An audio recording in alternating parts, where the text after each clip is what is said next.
बचपन से हम सभी ने काला पानी के बारे में तो काफ़ी सुना है। हमको मौका मिला यहाँ विज़िट करने का और इसकी पूरी हिस्ट्री विस्तार में जानने का। यहाँ पर हमने किया एक गाइड जिसने हमको पूरा डिटेल्ड में एक्सप्लेन किया कि आखिरकार उन रातों जब फ्रीडम फाइटर्स यहाँ लाए गए उनके संग क्या क्या हुआ। देखिए इस वीडियो को एंड तक। जेल का मॉडल था स्टारफिश के मॉडल, क्लॉकवाइज की पूरी जेल। जैसे कि आप देख सकते हो इस प्रकार का टोटल 7 विंग्स हुआ था। तो इस पूरे 7 विंग्स में टोटल सेल्स जो होते थे 693 सेल्स हुआ था। तो अभी आप जहां पे खड़े हो, अभी आप लोग इस बिल्डिंग में खड़े हो। जेल की मेन फ्रंट पोर्शन है तभी का बना हुआ है। British government first floor office room and ground floor store room की तरह यूज किया जाता है। तो ये गैलरी देखने के बाद जैसे आप जेल में एंटर करोगे, जैसे ही जेल के अंदर एंटर करोगे, जेल का जो पहला पॉइंट रहेगा हैंगिंग प्लेस, फांसी गैल। उसके बाद कंडेम सेल, बीच समुद्र का सेल, जेल एंड वर्कशॉप। इस वर्कशॉप में आप लोगों को ये दिखाया गया ब्रिटिश टाइम में उन फ्रीडम फाइटर्स को कैसे पनिश करते थे, क्या काम करवाया जाता था। कुछ मॉडल, कुछ स्टैचूज आपको इस वर्कशॉप में दिखाया गया। तो ये सारे कुछ देखते हुए आप जाओगे सबसे टॉप पॉइंट वॉच टावर, जो कि यहाँ पे 2 गार्ड खड़े होते थे और पूरी जेल की यहाँ से वॉच करते थे। ये watch tower centre tower entrance point. आप लोगों को जेल में जाना होगा, पहले आपको इस सेंटर टावर पे जाना पड़ेगा, उसके बाद ही आप जेल के अंदर एंटर कर सकते हो, क्योंकि पूरे 7 विंग्स के एंट्रेंस जो है इसी सेंटर टावर से कनेक्टेड हुआ करता है और कहीं से वे नहीं था, रास्ता नहीं था आप लोगों को जेल के अंदर जाने के। तो इस पूरे संरचना को घूमने का एक सिस्टम रहता है, यहाँ पे क्या है, हर आने के लिए गाइडेड टूर भी होता है। प्लेटफॉर्म नीचे को खुलेगा, नीचे 8 फीट डेप्थ है। प्रेशर हैंग हो जाता था, डेथ हो जाता था, बॉडी नीचे से कलेक्ट करके बाहर लाते थे। उसके बाद पीछे एक छोटा सा गेट है, उस गेट से बॉडी बाहर ले जाते थे। लेकिन सेलुलर जेल के गैलोज में किसी पॉलिटिकल फ्रीडम फाइटर को हैंग किया गया ऐसा हमारे पास कोई प्रमाण नहीं, क्योंकि फांसी देने के लिए किसी को अंडमान नहीं लाते थे। इंडिया में जेल थे, वहीं पे हैंग करते थे। अंडमान जो फ्रीडम फाइटर्स आते थे, मैक्सिमम जो आते थे लाइफ टाइम इम्प्रिजमेंट, आजीवन कारावास वाले फ्रीडम फाइटर। फिर ये आने के बाद पॉलिटिकल फ्रीडम फाइटर्स का टॉर्चर में डेथ हुआ था, बीमारी से डेथ हुआ था, फोर्स फीडिंग से भी डेथ हुआ था। फोर्स फीडिंग तब करते थे जब फ्रीडम फाइटर हंगर स्ट्राइक करते थे। उनका हंगर स्ट्राइक को विड्रॉ करवाने के लिए पहले मुंह से खिलाते थे, खा नहीं रहा तो हाथ पांव बांध करके नाक से ट्यूब डाल करके पंप के द्वारा लिक्विड पिलाया गया, चावल कमांड और मिल्क। अब उस वजह से जो है 10 डेज के अंदर 3 फ्रीडम फाइटर्स का डेथ भी हुआ था। महावीर सिंह, मोहित मोइत्रा, मोहन किशोर, नामदास जी। यहाँ हैंग उन्हीं को किया जो अंडमान आने के बाद फिर से यहाँ पे किसी ब्रिटिश ऑफिसर को मारा हो, सिपाही को मारा हो या जेल तोड़ करके भागने की कोशिश की, उनके ऊपर फिर केस चलेगा, उसके बाद फैसला होगा हैंग करो, तब यहाँ पे हैंग करते थे। तो सेलुलर जेल के गैलोज में कितने लोगों को हैंग किया गया इसका कोई रिकॉर्ड्स नहीं है। तो पहले लोग ऊपर चढ़ेंगे, रस्से वगैरह देखेंगे, नीचे को उतरेंगे। अंडरग्राउंड जो कमरा 8 फीट, वो बाहर से देखें, अंदर बहुत कंजेस्टेड है, देख करके बाहर यहीं से आएंगे, सामने देखिएगा वुडन का स्टेयर केस है, वहीं से बाहर को आएगा, सामने मैंगो ट्री दिखाई दे रहा है, वहीं पे नेक्स्ट एक्सप्लेन होगा। तो सभी लोग वहीं पे असेंबल होना है, किसी और गाइड के साथ आप लोग नहीं जाएंगे, सभी लोग मेरे साथ ही चलना है। ओके।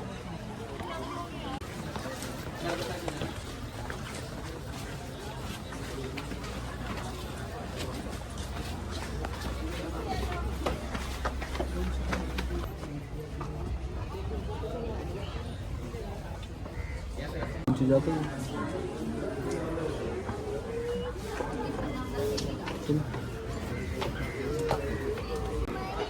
तो सबसे पहले अंडमान को काला पानी किस लिए बोलते हैं?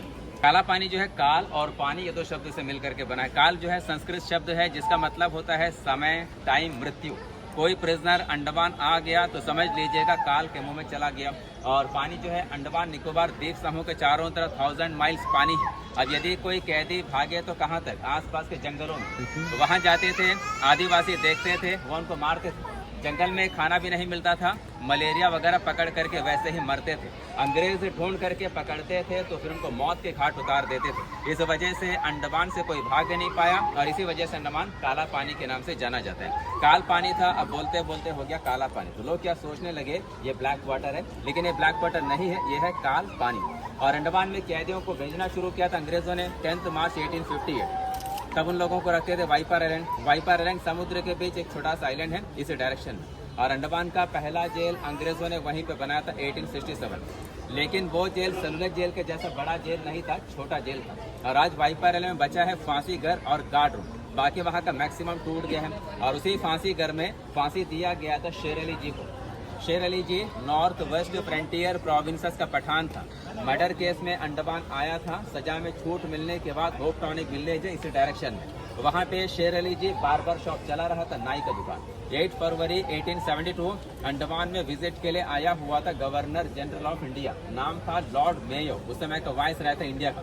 तो शेर अली जी ने होप टाउन उनको चाकू से मार दिया। लॉर्ड मेयो का डेथ हो गया। शेर अली जी को पकड़ लिया और उनको 11 मार्च 1872 वाइपर आइलैंड के गैलोज में हैंग कर दिया। यदि आज आप लोग जाते वाइपर आइलैंड घूमने तो वो फांसी घर देखने को मिलता जहाँ पे शेर अली जी को हैंग किया था। सेलुलर जेल में ऐसे जो बिल्डिंग थे 7 और 7 बिल्डिंग्स में टोटल सेल्स थे 693 कमरे थे और सभी एक जैसे ही कमरे थे। लेकिन इस बिल्डिंग का नीचे का ग्राउंड फ्लोर का 4 कमरा इसको ब्रिटिशर्स ने अलग करके रखा था। यहाँ उनको रखते थे जिनको फांसी की सजा सुना देते थे और इस सेल को बोलते हैं तिरस्कृत कोठरी, कंटेम्प्ट सेल है। फांसी पाने वाले प्रिजनर को डेट फिक्स होने तक वहीं पर रखेंगे। जिस दिन फांसी का डेट फिक्स हो गया, पीछे एक व्हाइट कलर का छोटा सा प्लेटफॉर्म है, मॉर्निंग वहीं पे ला करके बिठा करके स्नान करवाते थे, रिलीजन के हिसाब से प्रेयर करवाते थे, लास्ट विश पूछने के बाद उनको हैंग करते थे। और जेल में रहने वाले फ्रीडम फाइटर्स के लिए टॉयलेट बाथरूम, दिन भर बाहर काम करते थे, नीचे ग्राउंड है, गवर्नमेंट टॉयलेट बाथरूम का यूज कर सकते थे। कुछ फ्रीडम फाइटर को कमरे के अंदर ही काम देते थे, अकेले काम करो। उनके लिए सिस्टम ये था, दिन में 3 टाइम्स बाहर जा सकते थे टॉयलेट बाथरूम करने के लिए, लेकिन अपने समय से नहीं जाना। ब्रिटिशर्स का जो फिक्स समय है उसमें ही जाना है। इवनिंग 6 से मॉर्निंग से सभी रहेंगे लॉकअप में बंद, अंदर कोई टॉयलेट नहीं। सभी को मिलेगा क्ले का पॉट, जो करो पॉट में करो, रात भर बदबू में रहो और अगले दिन स्वीपर क्लीन करके बाहर ले जाता था। खाना खाने के लिए लोहे का प्लेट मिलता था। लोहे का प्लेट जंग वाला प्लेट होगा, तेल लगा करके दे देंगे। खाने में मिलेगा दाल चावल रोटी सब्जी, उतना ही देते थे कि जिंदा रहे, पेट भरने के लिए नहीं। चावल में कंकड़, सब्जी में रेत, दाल में कीड़े, साफ सफाई वाला खाना नहीं। ड्रिंकिंग वाटर दिन में 2 टाइम्स ही मिलता था, वो भी क्लीन वाटर नहीं। और रात में कोई लाइट नहीं, अंधेरे में रहते थे। एक हरिकन लैंप हाथ में लेकर सिक्योरिटी गार्ड घूमता रहता था। सोने के लिए वुडन का बेड मिलता था। बेड का विड्थ इतना होगा, हाइट इतना रहेगा, लेंथ होगा 6.5 फीट। एक बेड एक ब्लैंकेट सभी को मिलता था। अब जेल के बारे में सुनेगा। इस जेल को ब्रिटिशर्स ने बनाना शुरू किया था 1893 और कंप्लीट किया था 1906। 1906 में जेल तैयार हुआ, 13 ईयर्स 13 साल लगे। वैसे अंग्रेजों का प्लान था जेल बनाने का 3 साल, उनका एस्टिमेट था 5,17,352 रुपीस। लेकिन उस एस्टिमेट में जेल नहीं बना और ना ही जेल 3 साल में कंप्लीट हुआ। इसलिए नहीं कंप्लीट हुआ, ये बड़ा पहाड़ था, इसे काट करके लेवल करने के लिए 3 ईयर्स लगे और कंस्ट्रक्शन करने के लिए 10 ईयर्स लगे, तो कॉस्ट भी बढ़ गया। 7,83,994 रुपीस टोटल में खर्च हुए और 30 मिलियन ब्रिक्स यूज किया था। 3 करोड़ ईंट, जो ईंट है ओरिजिनल ईंट है, जो अंडमान में ही तैयार किया, बाकी मटेरियल बर्मा से लाया गया। जब जेल बना साइकिल व्हील की तरह था, 7 बिल्डिंग थे और 693 सेल्स। एक सेल में एक फ्रीडम फाइटर को रखते थे। अकेले रहेगा, मेंटली टॉर्चर होगा, बातचीत नहीं कर पाएगा, कॉन्स्पिरेसी नहीं कर पाएगा। 2-4 रहेंगे, बातचीत भी होगा, टाइम पास भी करेंगे, प्लानिंग भी होगा। रूम का लंबाई 13.5 फीट, चौड़ाई 7.5 फीट, ऊंचाई 10 फीट। कमरा जो है बड़ा है, वेंटिलेशन भी है। बैक साइड 8 फीट ऊपर, ताकि फ्रीडम फाइटर अंदर से बाहर देख न पाए। और हर बिल्डिंग को ऐसा बनाया है, एक बिल्डिंग का फ्रंट तो दूसरे का बैक है, ताकि दोनों बिल्डिंग के बीच कोई कम्युनिकेशन ना रहे। काम करने के लिए 7 में से 4 ब्लॉक के सामने वर्क शेड, वहाँ पे freedom fighters coconut oil, mustard oil निकालते थे, आगे हम देखेंगे। और बीच में है सेंट्रल टावर। सेंट्रल टावर के टॉप पे रहेगा सिंगल गार्ड, ऊपर से बाउंड्री वॉल वॉच करेगा। उनके अलावा 21 separate security guards day night watch करते थे। हर फ्लोर पे गार्ड होता था। फर्स्ट रूम गार्ड का ही है, उनका डोर बड़ा। फ्रीडम फाइटर का डोर देखिएगा छोटा है और डोर का लॉक डोर के लेफ्ट काफी दूर है, हाथ में की विल भी गया, लॉक खोल नहीं पाएगा। डोर के राइट साइड में छोटा सा डोर और है, वो खाना देने के लिए। उनको खाना मिलेगा अंदर, जो रूम के अंदर काम करते थे। जो बाहर काम करते थे, खाना बाहर। अभी हमारे पास ओनली 3 ब्लॉक्स बच गया, 1, 7 पीछे का और है 6, बाकी 4 डैमेज हो गया। 1941 अंडमान में एक अर्थक्वेक आया था। अर्थक्वेक में मेन क्या टूट गया, वाच टावर का टॉप। बाकी बिल्डिंग थोड़ा बहुत डैमेज हुआ था। उसके बाद जेल का मेंटेनेंस नहीं हुआ। फिर आफ्टर इंडिपेंडेंस के काफी साल के बाद 1964 जेल का जो पार्ट्स रहने लायक नहीं रहता, खराब हो गया, उसे डेमोलिश करके वहाँ पे हॉस्पिटल बना दिया, जो आज अंडमान का सबसे बड़ा हॉस्पिटल है। नाम रखा गया गोविंद बल्लभ पंत, जो यूपी के पहले चीफ मिनिस्टर थे, उनके नाम पे रखा गया।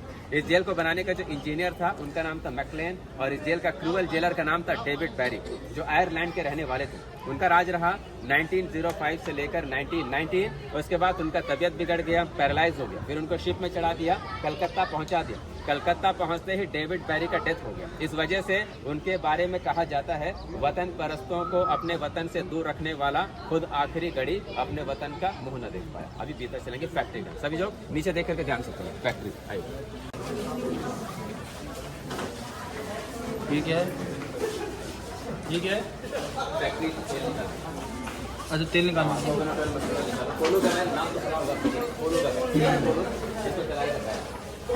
तो ये जो वर्कशेड है इस बिल्डिंग के लिए, इस बिल्डिंग में जो फ्रीडम फाइटर रहते थे उनमें से कुछ फ्रीडम फाइटर वर्कशेड में काम करते थे, कुछ फ्रीडम फाइटर जेल के बाहर काम करते थे, कुछ फ्रीडम फाइटर कमरे के अंदर। कमरे के अंदर काम होगा नारियल के छिलके से रस्सी बनाने का काम होगा, केन वर्क बेंच का कुर्सी बनाने का काम। बाहर का काम जंगल साफ करना, सड़कें बनाना, ईंट बनाना, पत्थर तोड़ना, मकान बनाना। और वर्कशेड में काम होगा कोकोनट ऑयल निकालो या मस्टर्ड ऑयल निकालो। तो बाहर का जो काम था उसका कोटा फिक्स नहीं था, अंधेरा होने से पहले जेल में वापस भी आना है। लेकिन जेल के अंदर जो काम दिया जाता था इसका कोटा फिक्स था, कंप्लीट ना करे तो उनको पनिशमेंट भी मिलता था। ये बड़ा वर्कशेड था, अभी से मॉडिफाई करके आधे में फोटो गैलरी बना दिया। नीचे का फ्लोर, ऊपर का छत लकड़े का जला चेंज हो गया, जगह है ओरिजिनल। ये ओरिजिनल कोलू है, वहीं पर फिक्स है। ऐसे बहुत सारे थे, एक बचा है। नारियल का सूखा हुआ खोखरा भरेगा, साइड में तो वेट लगा देगा, वेट लगेगा, चेन टाइट हो जाएगा, प्रेशर सेंटर में चला जाएगा। फिर जब पकड़ करके घुमाएगा, बीच वाला ठीक से घूमता रहेगा, कोकोनट क्रश होता रहेगा। अंदर एक पाइप होता था, गड्ढे में बर्तन ऑयल इसमें कलेक्ट होता रहेगा। वन डे में वन फ्रीडम फाइटर को 30 पाउंड कोकोनट ऑयल निकालना पड़ता था, लगभग 15 किलोग्राम के करीब। मस्टर्ड ऑयल निकालने देंगे तो 10 पाउंड पर डे, लगभग 5 किलोग्राम के करीब, जो दिन भर में बैल भी नहीं निकाल पाते थे। अब जब बैल नहीं निकाल पाते थे दिन भर में, इतना तेल इंसान कहाँ से निकाल पाएगा।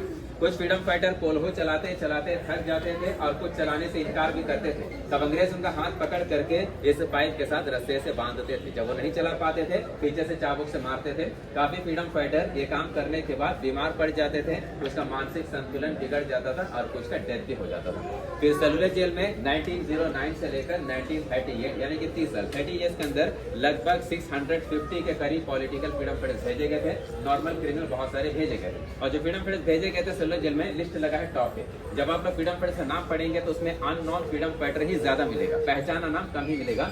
कुछ फ्रीडम फाइटर्स का नाम जो इस जेल में रहे थे: विनायक दामोदर सावरकर जी, बटुकेश्वर दत्त, उल्लासकर दत्त, पृथ्वी सिंह आजाद, जयदेव कपूर, त्रिलोकनाथ चक्रवर्ती, वरिंद्र कुमार घोष, लोकनाथ बाल, हरे कृष्ण कोनार, बाबा बान सिंह, पंडित राम रक्कावाली, इंदुभूषण रॉय, भाई परमानंद, सचिंद्रनाथ सानियाल, विश्वनाथ माथुर, बंकिम चक्रवर्ती, उपेंद्रनाथ बनर्जी, बाबूराम हरी, नैनी गोपाल दास, गोपेन रॉय, बिनोय लश्कर, अली अहमद सिद्दीकी, हरबंदो समझधर, धनवंतरी, कोटैया कोरब्बू, पांडुपाडल बोनांगी, सन्यासయ్య गोलीगिल्ली, सन्यासी कुंजट्टी, सत्यनारायण राजू, वीरయ్య दोरत्तगी, प्रतिपादी भयंकर वेंकटेश्वर, सचितानंद शिवम, कुमुदिनी घोष, सरोजिनी गुहा कामिनी डे, प्रफुल्ल कुमार विश्वास, अबनी रंजन घोष, नगेंद्रनाथ मुस्तफी, अब्दुल कादिर चौधरी, मंगेश्वर रॉय, सनातन रॉय, गाजी नारायण जोशी, गणेश दामोदर सावरकर, बाबा मंगल सिंह, बाबा शेर सिंह, बाबा ज्वाला सिंह, बाबा अमर सिंह, बाबा बिशन सिंह, बाबा छत्तर सिंह, बाबा चूहर सिंह, बाबा गुरमुख सिंह, बाबा गुरद सिंह, बाबा बसावा सिंह, बाबा हजारा सिंह, बाबा हरनाम सिंह, बाबा इंदर सिंह, बाबा हृदयराम, ऐसे बहुत सारे क्रांतिकारी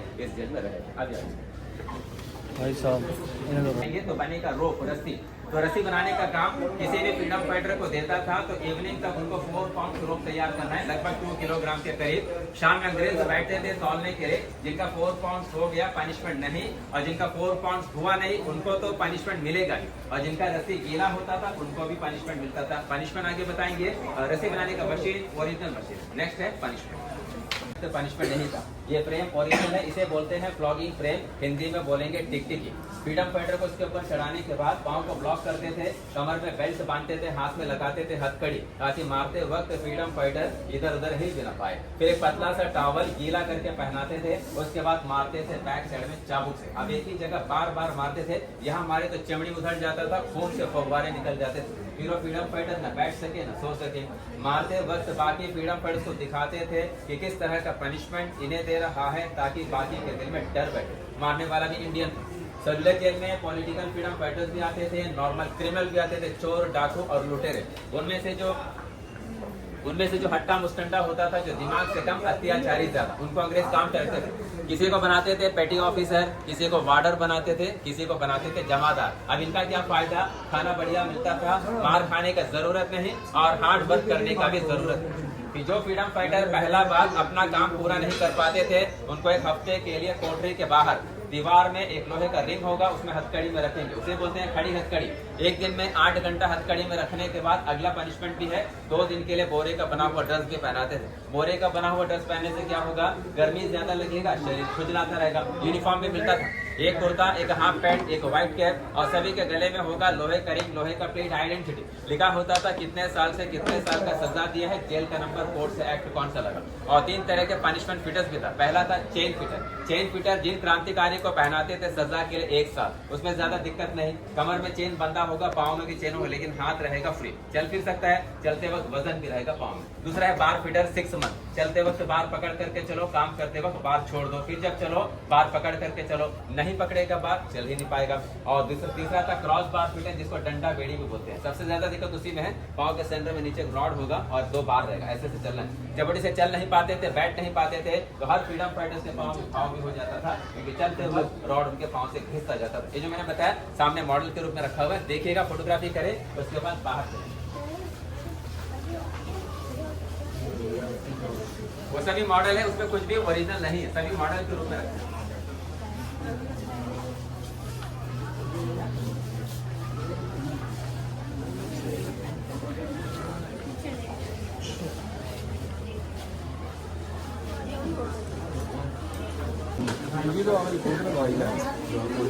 इंदुभूषण रॉय जी ने 29 अप्रैल 1912 जेल के अंदर में सुसाइड किया था। अलीपुर कॉन्स्पिरेसी केस 1909, उस केस में अंडमान भेजा गया था। बड़ी लीग के फ्रीडम फाइटर थे, 8 वर्ष का कोई एक्सपीरियंस नहीं था, ब्रिक बनवाने के लिए बाहर ले जाते थे, उनसे काम हो नहीं पाता था।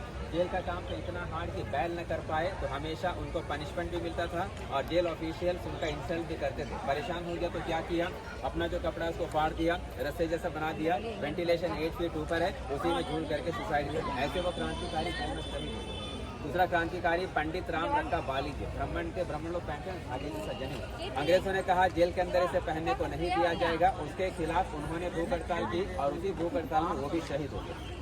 तीसरा फ्रीडम फाइटर बाबा बान सिंह जी, पंजाब के रहने वाले थे। लाहौर कॉन्स्पिरेसी केस 1915, उस केस में उनको अंडमान भेजा गया था। वो भी पढ़े लिखे फ्रीडम फाइटर थे और गदर पार्टी वाले थे। जिस दिन जेलर का राउंड चल रहा था जेल के अंदर, उस दौरान जेलर के साथ बाबा बान सिंह जी का बातचीत हुआ। बातचीत जो बिगड़ गया तो जेलर ने बाबा बान सिंह जी को गाली देना शुरू किया जोर जोर से। सारे फ्रीडम फाइटर सुन रहे थे बाबा बान सिंह जी को गाली मिल रहा है, तो बदले में बाबा बान सिंह जी ने भी जेलर को गाली देना शुरू किया, उनसे भी ज़्यादा जोर से। वो भी सारे फ्रीडम फाइटर सुन रहे थे, और जेलर भी देख रहा है सारे फ्रीडम फाइटर सुन रहे हैं, उसे गाली मिलता हुआ नाराज़ हो गया। सोचा कि मैं इनको ऐसे छोड़ करके चला गया तो बाकी फ्रीडम फाइटर मुझसे डरेंगे नहीं, उनका इज्जत का सवाल था। तब उन्होंने क्या किया, तो वार्डर को छोड़ दिया उनके कमरे में पीटने के लिए, और उन 2 वार्डर ने बाबा बान सिंह जी को इतनी बुरी तरीके से पीटा कि 2 दिन हॉस्पिटल में रहने के बाद बाबा बान सिंह जी भी शहीद हो गए। ऐसे सल्लो जेल में 6 फ्रीडम फाइटर शहीद हुए थे। 3 का जिक्र मैंने पहले ही किया था, 4 स्पीडिंग में डेथ हुआ था, महावीर सिंह, मोहित मोहित्रा, मोहन किशोर नामदास जी। बाकी 3 फ्रीडम फाइटर ये भी थे। इन सभी का जो स्टैचू है जेल के ऑपोजिट साइड में सावरकर जी का पार्क है, वहाँ पे नजर आएगा। और एक बड़े क्रांतिकारी थे, नाम था उल्लासकर दत्ता जी। उल्लासकर दत्ता जी भी अलीपुर कॉन्स्पिरेसी केस में अंडमान भेजे गए थे, वो भी पढ़े लिखे फ्रीडम फाइटर थे।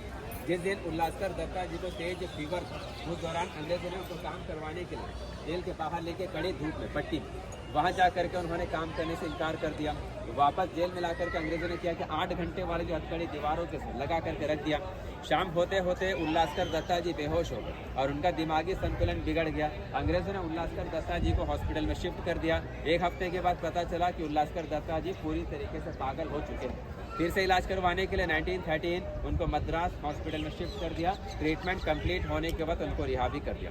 उल्लासकर दत्ता जी का डेथ आज़ादी के काफ़ी साल के बाद 17 मई 1965 में हुआ था। तब उनका एज था 80 साल। आज उल्लासकर दत्ता जी के नाम से 2 रोड है, एक आसाम के सिलचर में और आपका गंगौल में। अभी हम आगे बढ़ेंगे, सावरकर जी का स्टोरी और जापानी का पीरियड बताएंगे, उसके बाद फिर एक्सप्लेन खत्म हो जाएगा। फिर हम लोग चलेंगे सेल देखने के लिए और टॉप पे आप लोग जाएंगे फोटोग्राफी पॉइंट। अभी आगे ठीक है। कितना प्रिटी लग रहा है लेकिन इनका सभी का रूम आइडेंटिफाई नहीं, क्योंकि सभी का रूम जो चेंज होता था तो वीर सावरकर जी का भी रूम चेंज हुआ था। लेकिन 10 ईयर्स रहे थे सेलुलर जेल में, उसमें से कुछ साल सावरकर जी इसी बिल्डिंग के टॉप फ्लोर के कॉर्नर पे भी रहे थे, जहाँ पे एक्स्ट्रा डोर भी है और उनके कमरे से फांसी घर भी ठीक दिखाई देता है। उनका मनोबल कमजोर करने के लिए जानबूझ करके वहाँ पे रखा गया था। सावरकर जी को श्याम जी कृष्ण वर्मा द्वारा लंदन में हायर स्टडीज के लिए भेजा था, बैरिस्टर का पढ़ाई के लिए। उस समय उनका वहाँ पे मुलाकात हुआ था मदनलाल ढींगरा जी से, जिन्होंने 1 जुलाई 1909 करजन वैली का हत्या किया था। उनका साथ देने का इल्जाम भी लगा। फिर हम पढ़ने के साथ साथ इंडिया हाउस में काम करने वाले कुक के हाथों से बॉम्ब बनाने का मैनुअल और किताबों के अंदर पिस्तौल इंडिया भेजा गया। इस वजह से उनको अरेस्ट हुआ था 13 मार्च 1910 और उन्हें शिप से इंडिया लेकर के आ रहे थे। शिप का नाम था मोरिया शिप। मोरिया शिप 8 जुलाई 1910 जब मार्सलेस हार्बर के निकट से गुजर रहे थे, उस दौरान सावरकर जी ने जहाज का टॉयलेट का साइड का ग्लास तोड़ करके जंप किया बाहर और स्विमिंग करके चले गए मार्सलेस हार्बर, फ्रांस। वहाँ फ्रांसीसी गार्ड्स ने पकड़ लिया और अंग्रेजों को हैंड ओवर कर दिया। अंग्रेज सावरकर जी को इंडिया लेकर के गए, केस चला, फैसला हो गया कि उनको अंडमान काला पानी भेजे। फिर सावरकर जी को ब्रिटिश अंडमान लेकर के आए थे 38 जून 1911। अब जब लाए थे तो डरते थे, एक बार वहां से भाग गया है, दोबारा यहाँ से ना भागे, इसलिए इतने कड़े पहरे में रखा कि उनके जो बड़े भाई थे गणेश दामोदर सावरकर जी, वो इसी जेल में थे उनसे भी पहले। लेकिन दोनों ब्रदर जो है 2 ईयर्स तक आपस में मिल नहीं पाए, एक ही जेल में रहते हुए। फिर जब बड़े भाई बीमार हुए थे, हॉस्पिटल में एडमिट हुआ था, तब दोनों का मुलाकात हॉस्पिटल में हुआ था। फिर 1921 सावरकर जी को जेल से ट्रांसफर करवा दिया रत्नागिरी, महाराष्ट्र। कुछ साल वहाँ पे हाउस अरेस्ट में रखने के बाद उनको रिहा कर दिया। उनका डेथ आज़ादी के 19 ईयर्स के बाद में हुआ था 26 फरवरी 1966, तब उनका एज रहा 83।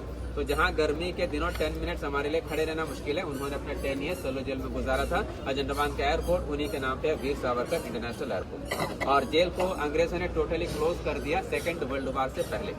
सितंबर 1937 से लेकर जनवरी 1938 सारी फ्रीडम फाइटर्स को ब्रिटिशर्स ने वापस मेनलैंड भेज दिया और 80 ईयर्स के बाद, 80 साल के बाद काला पानी का सजा बंद हो गया। काला पानी का सजा शुरू हुआ था 10 मार्च 1858 वाइपर आइलैंड और यहाँ पे आकर खत्म हो गया।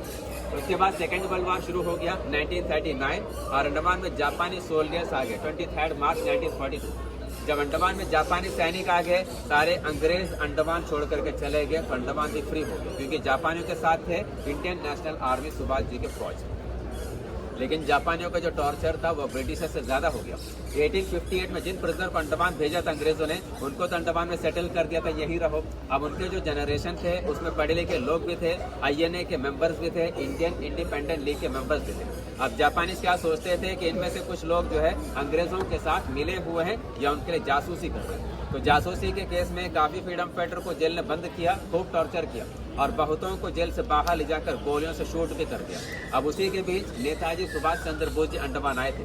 नेताजी इंडियन नेशनल आर्मी के सुप्रीम कमांडर थे। उनका अंडमान 3 डेज का विजिट था, दिसंबर 29, 30, 31, 1943। तो 30 दिसंबर 1943 सुभाष जी ने सेलुलर जेल का विजिट भी किया था और यहाँ से लौटने के बाद जेल से आगे की ओर 500 मीटर के करीब दूरी पर है जिपकाना ग्राउंड और अंडमान क्लब। तो वहीं पे उन्होंने देश का पहला तिरंगा झंडा फहराया था और अंडमान निकोबार द्वीप समूह को 2 नाम दिया।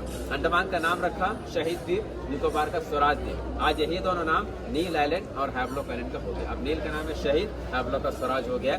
और 1 जनवरी 1944 सुभाष जी अंडमान से वापस लौट गए। फिर सेकेंड वर्ल्ड वॉर का एंड 1945 ब्रिटिशर्स का जो रॉयल एयरफोर्स है उन लोगों ने अंडमान में जापानियों के ऊपर बहुत सारे बॉम्ब गिरा दिए, जिसके बाद जापानी भी सरेंडर हो गए। तो 45 में जापानीज भी चले गए। उसके बाद 1.5 ईयर ब्रिटिशर्स रहे, इंडिपेंडेंस हो गया 1947, तब अंडमान से अंग्रेज वापस लौट गए। और 1858 में जब अंडमान ने प्रिजनर को भेजना शुरू किया था ब्रिटिशर्स ने, यहाँ पे हर तरह के प्रिजनर आते थे। और आने के बाद ये था जो एक बार अंडमान आ गया, सजा कंप्लीट हो या सजा में छूट मिले, उसके बावजूद उनको मेन लैंड वापस नहीं भेजते थे, अंडमान में बसा देंगे, जमीन देंगे, खेती बाड़ी करो, अंडमान में रहो, टॉर्चर अलग से नहीं करेंगे।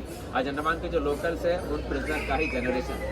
और सोलर जेल में जो फ्रीडम फाइटर्स आए थे मैक्सिमम रिटर्न चले गए, कुछ परिवार अंडमान में बसे थे। जहाँ पे मेरा स्मेल खत्म होता है हम लोग चलेंगे सेकंड फ्लोर पे। सेकंड फ्लोर पे आप लोग सेल देखेंगे, सभी एक जैसा ही कमरा है, कोई भी नीचे ग्राउंड फ्लोर फर्स्ट फ्लोर में ना ठहरे, लौटते आप लोग जा सकते हैं। सेकंड फ्लोर पे पहला कमरा सिक्योरिटी गार्ड का देखने के बाद लास्ट कमरा सावरकर जी का, उसी रास्ते से नॉर्थ पे का ही फोटोग्राफी करके आप लोग मेन गेट की तरफ वापस लौटते हैं।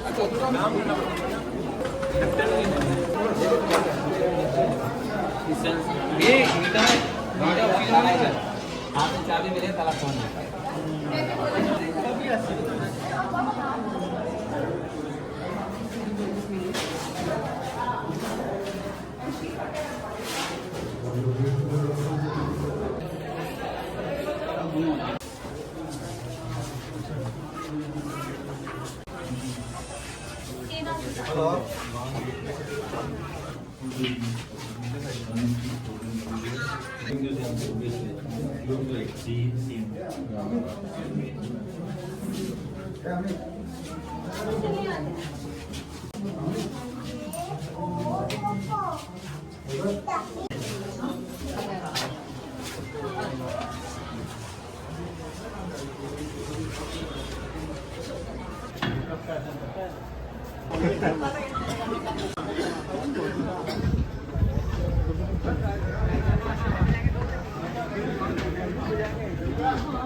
लो ये देखो, यहाँ से सब कुछ दिख रहा है उसे।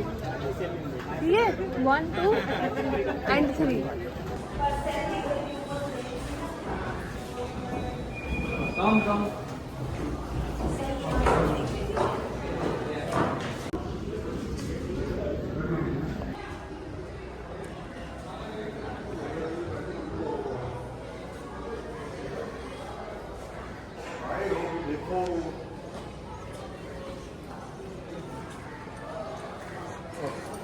हाँ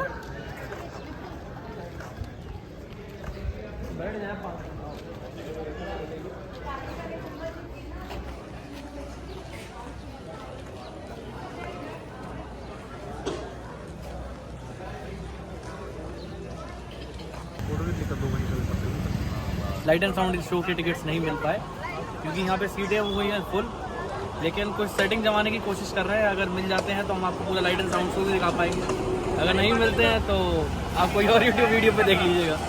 चलो